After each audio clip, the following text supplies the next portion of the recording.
Hello,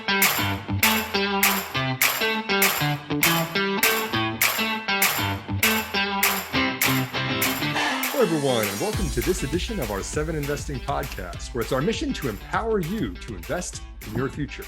I'm 7 Investing founder and CEO Simon Erickson. We've been chatting a lot about the digital transformation in recent years, a lot of exciting new technologies that are out there, and it's getting a lot of great media coverage. But even more important than that is actually how these technologies are being used and deployed by actual corporations. We don't want any investors to fall into landmines, to ride the hype cycle up. We actually want to be seeing where the rubber hits the road, and these are actually being applied. On that note, I'm really excited to welcome my guest today. Ben Book is the co-founder and CEO of GigaOm out in Santa Barbara, California. His company is actually engaging with large enterprises and executives and helping them deploy new technologies for their innovations and their own organizations. Ben, we've had you on the 7 Investing podcast before. I'm really excited to welcome you back here this morning. Yeah, thanks for having us back, Simon. Good to see you, and looking forward to our chat. Last time we were talking about digital transformation and being in the 3rd inning, and today we'll be talking about AI, which is like, the first out of the 1st inning. It's super early, right? We are so familiar with artificial intelligence and machine learning and how this has evolved in a couple of years, but maybe to set the scene on this just a little bit, it's changing. It's not the same AI today that it was just a couple of years ago. And what I mean from that is, there used to be kind of these competitions, ImageNet and others, where you'd feed a whole bunch of unstructured data and let the AI algorithms do their things, right? Here's a zillion pictures, figure out which ones are cats, look for the ears, look for the whiskers. Now I'm 99.8% confident this is a picture of a kitty cat. Unstructured data, though, is kind of hard for commercial applications that need to be sure about things. If you're dealing with stuff that's really regulated or safety is a real concern, whether it's self-driving cars, whether it's hospitals, you've got to make sure the AI is tuned correctly. And so it seems like, Ben, to kind of set this tone for this conversation, we've seen a shift in AI to be more data-centric, where a lot of this labeling, a lot of the stuff that was manual processes to kind of define the inputs for the algorithms is becoming more and more interesting and important. That's just my take on it, though. You're the one that's actually working with the customers and the enterprises out there. How do you see them adapting to AI, and what approaches are most interesting to the customers you work with? Yeah, so if you break down AI, there's a lot of different components to AI, right? AI, tends to be a derivative of an outcome. So you need to start with the data, to your point, either unstructured or structured, which lives in some type of data warehouse or data lake. Then you have to apply an application, and then AI tools and a model. Then you have to have the tooling around it, like DevOps and MLOps. So there's a huge stack you have to build with AI. And in the past, it's been a bunch of science projects. You have a couple data scientists, or maybe one data scientist working with some data on their laptop, but that's not productionally relevant for the customer or for the enterprise, because they want to do things at scale, which drive optimization, right? So when you think about AI, most of the use cases are, how do I get 1% optimization? How do I get less risk on my analysis? How do I get predictive analytics? And it doesn't need to be a 600% return, 100 million% return that we hear in the market. It's like, how do I get this incremental thing and build on that, right? So how do I get 1% to 2% to 3%? When you're working at a $50 billion company, 1% is a lot of money, right? But the challenge is, it starts in one little business group. It starts with one little project. And then you need to get to that scale. And that's kind of been the biggest challenge we've seen. A lot of large enterprises, from New York Times to companies like Microsoft, are trying to go up that maturity model. And the challenge is, how do you build the technology and then operationalize it? So we've now built the technology. Technology has been built over the last 10 years. It's now accessible. It's democratized, and companies like Microsoft and Amazon and Google are providing that. They've also brought down the barrier for price, so it's not as expensive now. You used to have data scientists building their own products, building their own tools. And so now you can do AI at scale, which is exciting. Going back to the point you made earlier about, kind of different industries and how different industries are doing this and how they're attacking it, around ethics, around challenges with governance and security. We worked with a really large pharmaceutical company, and they were trying to track adverse reactions. So think COVID, how do I track adverse reactions for a vaccine, a pharmaceutical a pill. And what they had to do is they have to take in tons of different data from different sources. They have to take in PDFs, take in hospital images, doctor's notes, Word files, unstructured data from social media, all of this data, put it in somewhere, then build a stack on top of it, and then apply the AI, right? And so it is a multi-year project to do all of that at scale. So a lot of customers have been doing POCs. It takes three to 6 months to roll that out, and then you can actually productionalize it. But again, it takes 1 to 2 to 3 years because there's so many people involved, so much data involved. So the last 5 to 10 years have been a lot of science projects. Now we're at the point where customers have figured out how to optimize, how to drive analytics off of it. And now, how do I take this from one drug at a pharmaceutical company to all of my drugs? How do I do this for one brand I have, Johnson and Johnson, to all of the brands? And that's where it's going to get exciting. That's where investors are going to see really the returns, because it will bring down the cost efficiency, not just on the Johnson and Johnson shampoo for babies, but every 50 of their brands or 100 of their brands. So if you're doing optimization of 1% across all the brands, that's a lot more money than 1% for one brand. So that's pretty exciting. And then the compliance is a big issue, which is why a lot of these regulated industries haven't really rolled it out yet. One, because they don't want to deal with the compliance issues, and legal gets involved. But now I think those organizations and verticals are ready for prime time. They're ready to take on the risk. And two, investors and board members are asking to be more efficient, to drive more revenue. And really, AI is one of those areas that they can make a big impact. So healthcare data, for example, right? I worked in healthcare as a consultant a long time ago, worked with a lot of healthcare organizations. And the problem with healthcare is you have data everywhere, right? Just like I gave that in that example, how do you bring that data together? And then how do you apply AI to that with models and tooling, again, to drive better outcomes? So 1% better outcomes for patients, or driving costs down 1% for a $50 billion company is a lot of money. So we have one analyst here who comes from the insurance business. His full-time job is to just bring down the cost for claims. And if he brings down the cost for claims for 1% internally, that's going to be billions of dollars, right? So it's a huge impact. And again, we're just at the beginning of this. You see it across IoT. Now the infrastructure is in place with things like LP-WAN and low power WAN. Edge AI is out there. We all hear about self-driving cars. That's still early days, but we actually have real proof points to that. And that wouldn't be possible without the cloud. That wouldn't be possible without a lot of these more hyperscaler tooling that we have today. Ben, that was amazing. You've described yourself as a systems thinker. I know that you lived in San Francisco, kind of the south side of the town, working more on the healthcare side of it, then kind of moving up north as you get into more of the programming and the IT side of it. But it's perfect. Like I described it, it's the first out of the first inning here. We're still so early and there's so much opportunity for this. But just to unpack a lot of what you just said, which is very large in scope, there's different kind of components to that full stack, right? You mentioned that there's data warehouses. And now we've got publicly traded companies in every one of those layers of the stack. The data warehouse as a service, you can think of a company like a Snowflake that's got, now the data on top of the cloud service providers like the Amazons and the Microsofts. Now you got to get a way to go out there and get it. The DevOps, continuous monitoring. You've got to be able to look at all this data. You start to see companies like Datadog. They're out there looking at everything. There's others, like you said, the tooling and the AI stuff, and how do you get this AI at scale? I could think of a company like C3.ai, just some publicly traded opportunities for retail investors, which are our audiences.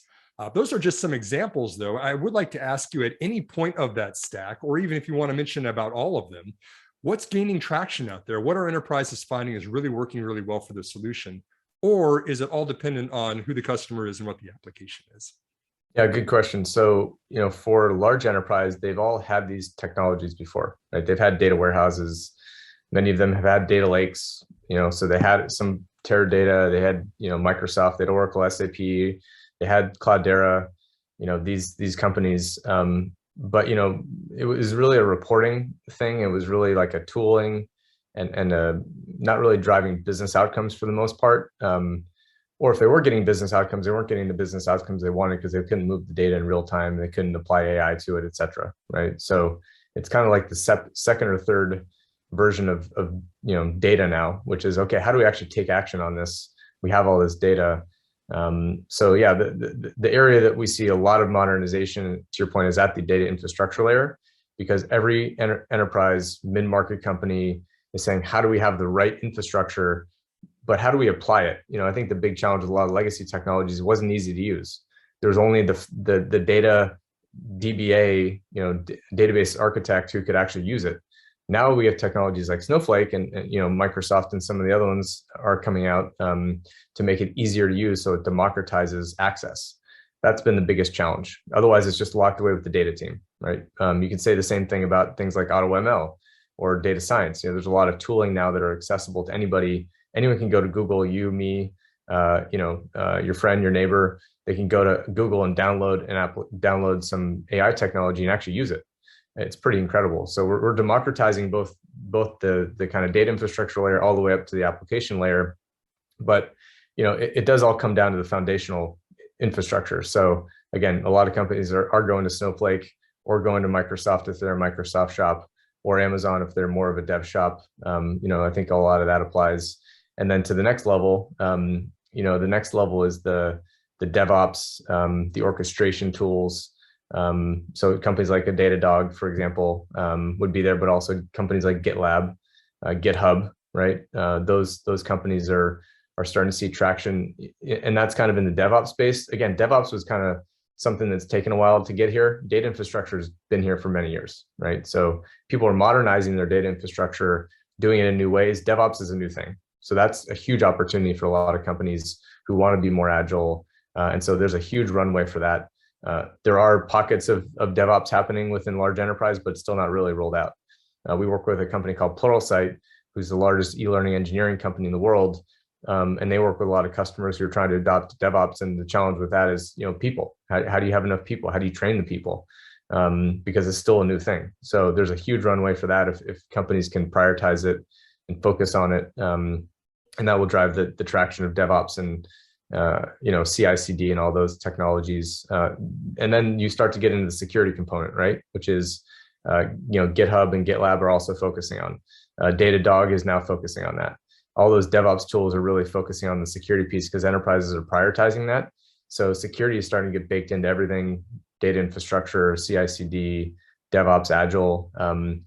And then, so, some companies, that we work with, like I said, GitLab, GitHub, they're growing like wildfire. Companies like Snowflake clearly are growing. A lot of them started with growth companies though, right? They all started with these kind of high flying, Silicon Valley unicorns. And that's where they can get the most traction. They can move the fastest. They can drive the most revenue. Now they're starting to get into the enterprise, right? And they're getting into compete with the legacy players who, haven't transitioned their customers to Agile or Waterfall or Agile or DevOps. They're still stuck in Waterfall. So, I think that's the huge opportunity. Like Snowflake, for example, it's going to be a long slog for them to get in the enterprise. It just takes a long time. They have long planning cycles. They have big budgets, and they have a lot of legal and political things you have to deal with when you're selling in there. So, they will be taking out Teradata, but Teradata will also stick around with some customers, right? Microsoft will be taking out Amazon, and Snowflake will be taking out Microsoft. It's going to be a fun competition, but a huge opportunity, I think, for investors, because it's going to be a long road, 5 to 10 years, I'd say. Same thing on DevOps. And then at the AI kind of stack, where you have companies like, Dataiku and Databricks and, a lot of those other companies who are innovating. Again, very early days, which is, I'll say maybe 15 or 20 year runway. So as you kind of go up the stack, it's like, 5 to 10 for data modernization, 10 to 15 for Agile and DevOps, and then 20 for AI. It's going to be a long runway and a ton of opportunity. And there just aren't enough people, right? That is the biggest challenge we have right now. My organization, every organization we work with, they don't have enough people. They can't train the people the fastest to do these things. And so, people are going to look to technology to solve that problem by being easier to use, right? By enabling customers to do things faster. So, that's aligned with the Great Resignation and everything else that we're talking about in the market. So DevOps automation, data automation, AI automation, a lot of that will help solve some of the problems. But that problem is going to persist for a long time. Ben, can you talk a little bit about that process that a large organization would go through when they're deciding to change vendors for something like this. I've worked personally at two of the Fortune 10. You work with large organizations. Like you just said, it's hard to get the ship to change directions when you're that large of a company. You're established with something, you train yourself on how it works, you've got budgets, you've got people you talk to all the time. How do they go about changing to something that's cloud native versus a legacy provider like they've worked with from decades? Obviously, it takes time, but does this start with kind of, a smaller group that kind of pushes it up the organization and says, hey, we should be making this change? Or is it coming top down where you've got a CISO or a CTO or somebody that's saying, hey, we're going to embrace this? What's the process look like for a big company? Yeah, good point. It is, to your point, based on the company and the leadership. So, we work with one company, a very large aviation company. He was a data analyst, and he wanted to bring in a lot of the modern data tools. He got, kind of, some runway from his leadership to go find some new tooling. And then he went and built an entire data practice. He went and bought, Elation, which is a data catalog. He went out and bought Data IQ, all of these new tools. But, along the way, he was proving the KPIs, and he got the buy-in of the organization.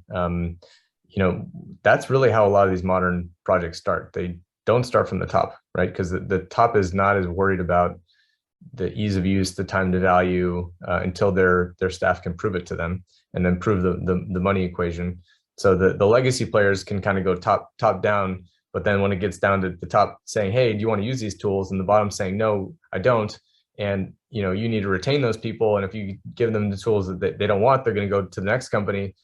It's starting to create a lot of friction, right? And so I think that the combination of this great resignation, people wanting to be empowered, people wanting to do things in more modern ways, a lot of people retiring who have those legacy technologies, and the new player coming up who's going to be leading the organization.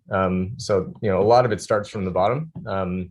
And then, from the top, there certainly are some great leaders who have some vision, who want to enable their organizations. But they don't start at like, how easy is this thing to use?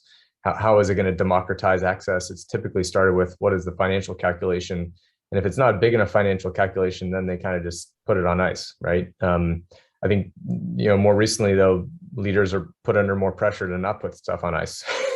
Like, you need to keep innovating and trying new things, which again enable the people who are going to be driving these projects and trying new things out. So I think from a modernization perspective, we see it a lot from the bottom up. Even our organization, we focus on helping customers do POCs to prove it out, because that's what executives like. They like things that are proven, right? So that's going to be the tried and true way. And then also, there's just more developers. There's more data architects than there are CIOs and CTOs and CDOs. They just don't have the time to investigate this stuff. So it's pretty exciting to see what the leadership is doing at the actionable levels, right? To bring it up to the top. Makes a lot of sense. Certainly makes a lot of sense why we've seen companies like Splunk or Snowflake relentlessly quantifying the ROI of the solution, sending out teams to help developers figure out what's the financial incentive of changing your vendors out there. Let me spot you with three highly regulated, maybe legacy industries that are chattering about embracing AI, embracing new digital infrastructure in for them. But between banking, healthcare, and insurance, you can kind of put tech at the end of any one of those, and it's kind of a new industry that's being talked about out there. But between banking, healthcare, and insurance, which of the three of those do you think is most likely to adopt AI most rapidly right now? Well, a lot of the banks and insurance have been doing it for a long time. It's just been very bespoke. So they've built their own models.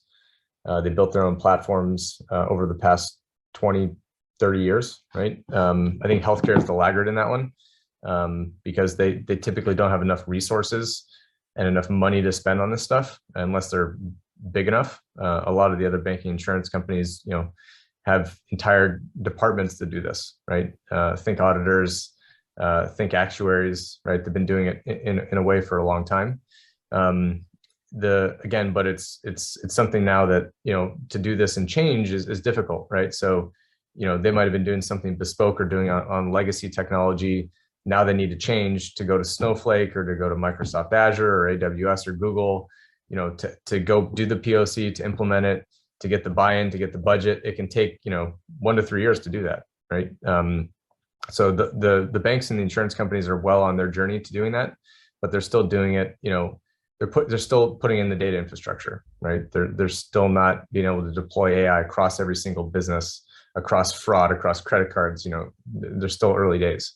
So they might have one or two of those fully deployed in a hyperscaler or in one of the modern AI data stacks. And then healthcare, again, is kind of a laggard. They're not a laggard because they can't do it. It's because, one, they don't have the resources. Two, they also can't recruit a lot of the talent, right? That they can't pay the talent. And then three, it's governmental, right? The government moves at a glacial pace with healthcare, and it takes a long time to implement technology based on that. So we had the whole convergence and the whole kind of centralization of healthcare, which helped a lot. The data initiative to actually help companies and organizations collect data and share data, which is great. But we're just kind of in the early days for healthcare. Banking, insurance, will continue doing it, have been doing it for a long time, and they have a lot of experience and a lot of money to throw at it. That's true. So speaking of that, and getting back to the healthcare, so I know you have a background in healthcare as too, also Ben. How are we progressing there? I know, like you said, it's hard. It's regulated. It's government, everything else like that. It's hard to get talent. But there's just so much data. Everyone always sees the opportunity for correlating and connecting the dots. Then we had electronic healthcare records. It was kind of a move to get everything digital. We've heard Apple and Google chat about this for years, but it's certainly got to be frustrating for them. Just seeing the concerns, the safety concerns, data privacy concerns, all this stuff. Where do we stand with healthcare? Are we getting anywhere with this, or is it still going to be something that's perpetually 3 to 5 years out? Yeah, I think the main issue with the healthcare data is, I don't know if any consumers will trust these consumer companies, right? That's the biggest challenge. And then two, they really don't interact with the industry the way that the industry works. So they need to change the way that they work. And work more like a payer and insurance company, like a doctor. And if they can build an ecosystem around it versus wanting to be a player, that's really what these technologies companies are really good at, right? Is building an ecosystem of partners, an ecosystem of digital providers, an ecosystem where you can share the data. That's what they do as their business model, right? Google, Microsoft, Amazon, they go to market and they bring all of these other companies with them to help them make money, or they help those companies make money to get into the game. And that's something that I think they just haven't cracked yet. And then the trust and the whole thing around explainability is a whole nother topic, right? Around AI. That's been an issue. How do you explain how you get to this result? A lot of tooling didn't have that. So that actually blocked a lot of the ability to use AI. Now the technology and the tooling has it because customers like healthcare have asked for it. Now the AI companies have built it. So now they're actually able to prove explainability down to the code level, down to the documentation level. And or allowing humans to intervene. So again, the technology is now there for healthcare organizations to use. But you have providers, you have insurance companies, and then you have hospitals. All of them have different initiatives. It's almost like you got to add a whole nother branch of government here, or a whole nother branch of business, which is tech, right? And tech needs to be at the table along with those other parties. Or they need to find a way, to work with one of those parties to get into the table. The easiest way is insurance, because that's probably the closest to what their business is around data. Insurance companies want to make money. They can leverage technology to make money. So, I think it'd be interesting to see those companies cozy up to the insurance companies and work more closely with them on the data piece. That would then drive the revenue down from the healthcare companies, which they're trying to get better optimization. So, it's tricky because the insurance companies and payers and providers are constantly discussing, how to handle patients and outcomes, and the technology companies just don't really have a lot to offer there, right? They can just offer the data and the outcomes along with the tech. So, it's exciting. I think we'll eventually get there, but it's going to take a lot longer. And the consumer trust thing is just getting worse. So, unless these companies can prove that they can be trusted with their privacy, I think most people would trust their healthcare provider versus Google or Amazon or Facebook, right? Well, and I second the notion of putting a tech representative at the table to chat with the government about pushing change. Good idea for this one. I've been in our world, changing gears a little bit here. In our world, we look at the guidance that's been given by tech companies. A lot of it has been very conservative, especially this quarter. They're saying, hey, the economy is digesting a lot of things going on right now. Notably rising inflation rates. The Fed is increasing Fed fund rates. And so we've got higher interest rates on things. We've got still kind of COVID lingering out there. We've got challenges with the chip shortage, especially in semiconductors right now. A lot of companies are kind of saying, hey, we're all going to collectively say it's going to be a tough year for 2022. Are you seeing the same thing with your customers? Are they slowing down on the deployments that they're doing or backing off on things that they previously said? Or is it not as conservative as the publicly traded companies are making it out to be out there? Yeah, I think there's a little waiting right now. Everyone is like waiting to see what happens. So I think CFOs and executives are kind of pulling back a little bit, but not all the way yet. So that's good. I think the CFOs and CEOs and people who are leading strategy teams also understand that when you're in this type of environment, this is the time to grab market share, right? And the issue that a lot of these larger companies have had is getting market share in digital and doing digital right. So, they also know that if they can do digital right, that will offset, the cost and revenue that they have in other lines. Like look at Disney, right? Disney is always a great example. I hate to bring it up because everyone talks about it, but it's just a great example. They figured out a way to make money with digital, right? And they're going to continue to invest in that, and they're going to continue to try to find new ways because that offsets a lot of the other issues that they have with their other businesses. So I think companies are still doing the modernization projects. They may slow it down a little bit, 10% less, 20% less. I don't think we're going to see everyone just stopping their projects.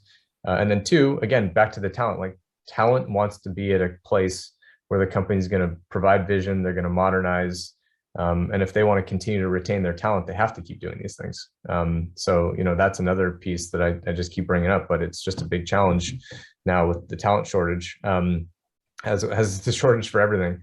But I think that's the big companies. The mid-market and the SMB, they get hit a little harder, right? I think than the larger companies who have the resources and the relationships with banks to give them whatever they need to continue to operate, and also the governments who are providing the soft landing or whatever we have coming our way. So I think the SMBs and the mid-markets, they really need to be prepared, and they really need to be thinking about cost reduction and being able to manage costs if we get into this period of sustained decrease in spending. But again, this is where they can kind of turn to technology and do things to modernize themselves to create more efficiency. So enabling your staff to do more with less. That's really what every company is always asking, but especially the SMBs and mid markets, they constantly live in that environment. So if they can leverage, new types of technologies like data technologies we talked about, who are now accessible to the mainstream, like AutoML or things like that, that will help them, get around any issues that we currently have. But yeah, it's certainly like a wait and see. We've been talking to customers. Some customers say, yeah, we were going to spend, a couple $100,000. Now we're going to spend $100,000. So some customers say, oh yeah, we have a little bit of a spending freeze for now for the next month to wait and see. Other ones are saying, hey, this is the time to grab market share, and we're going to do that. And to be honest, whenever companies do that, they also set the stage for their partners and customers, and they typically go along with it. So it's going to be the time for the bold to take it on. I know as our organization, we're continuing to grow. We're growing at 50%, 80% a year, and we want to continue doing that. And we have the kind of headwinds at our back. And if we start to slow down, then that slows down our momentum. That slows down our partner activity. That slows down our employee activity, and also what our employees are excited about with our purpose. So, we're going to go full steam ahead. But we'll see what happens in the next couple of months. Yeah, for sure. Especially for the SMBs, the small and medium businesses, like you mentioned. I mean, it seems like the larger organizations, ones you've worked with, they've already embraced the cloud. They're embracing AI. They have teams, they have resources to do that. How are smaller customers who aren't so far along in that digital transformation, how are they picking cloud providers? Do they just go with Amazon first and then kind of expand from there, or Microsoft, Oracle, everybody else has got, Google now has got a very comprehensive offering. How are they picking the CSP, and what influences those decisions for them? Yeah, a lot of SMBs start with things like email, right? So they know Gmail, and then say, okay, what else does Google have? Or I use Outlook. So the companies who have application type technology, they have the kind of foothold with the consumers / SMBs mid-market who are using those technologies. A lot of mid-market companies use Microsoft, and they've been with them for a long time. So a lot of mid-market companies just go with Microsoft, and they have the collaboration tools like Teams. They have the email. They have the basic things you need to do your job, right? And so does Google, right? Amazon doesn't, right? For example. Also, ease of use. So how easy is this technology to use? Do I need to invest a lot of money in training my people? Do I need to invest in time that it takes to train people to get this thing up and running? Again, that's where Google and Microsoft really come in. They make things really easy to use, and they make it accessible to everybody. And Amazon is kind of, really focused on, developers. So they're not focused on really democratizing it for the everyman or the everywoman who wants to use technology. So, the bet is typically on Google and Microsoft. And mid-market is huge. It's 50% of the technology spend. It's also sold through the channel. Microsoft has the strongest channel, and they built this really strong channel. Google has just started to build their channel a couple of years ago. They're starting to extend their channel. And there's also, when you think of SMB mid-market, it's also like local state governments. Those are like, I would think of those as SMBs and mid-market. They just don't have the resources that big enterprises have. So, how can you just give me the basics, the Zoom, the Teams, the things that I can just do to communicate and get work done? They're not doing the AI stuff yet. They're just trying to make sure they have enough collaboration tools that they can communicate with customers or teachers or students. Yeah, perfect, Ben. And just one more question I have for you, since I have you here and I always enjoy these conversations with you. I got to kind of do a lightning round here at the end and talk about some stuff that's even farther out on the horizon, right? We're talking about where it's getting implemented. We're talking about where the rubber hits the road. Let's change gears. Let's talk about some topics that are kind of out there. How likely of the following, you can say this on a 1 to 100 scale, or you can just kind of give me some comments about how you think about it, but how likely are these actually of getting implemented in the next 3 years at a larger scale? Okay. Maybe not even the next 3 years, just kind of broadly thinking. How do Sure. you think about quantum computing? Yeah, I think everyone is excited about it. I think we're starting to see some early proof of concepts, and I do think we will see some great implementations. There'll probably be a handful, but we're not quite close to the early mainstream yet on that. Okay, still early, but we're starting to see some signs of light for that. How about thoughts about the metaverse? That's a great one. I don't think anybody really knows what that is yet, and they need to create a lot more awareness and prove it out a little bit more for customers to use it. And then again, they're building their ecosystem around companies like Microsoft and Google. I don't think so. And then finally, how about DNA used for storage devices, data storage using DNA? Yeah, I think we'll see some early implementations in that, like quantum computing. So yeah, I think those the quantum computing and the DNA, I would bet on. The metaverse, it's going to take a little while. To be determined. I don't think anyone really understands the metaverse, maybe including Mark Zuckerberg himself. Thanks again, Ben Book, the co-founder and CEO of GigaOm out in California, does some fantastic work deploying some of the newest, most emerging technologies to the larger enterprises and even smaller businesses as well. Ben, it's always a pleasure. Thanks for being part of the 7 Investing podcast. Yeah, thanks for having us, Simon. Good to see you.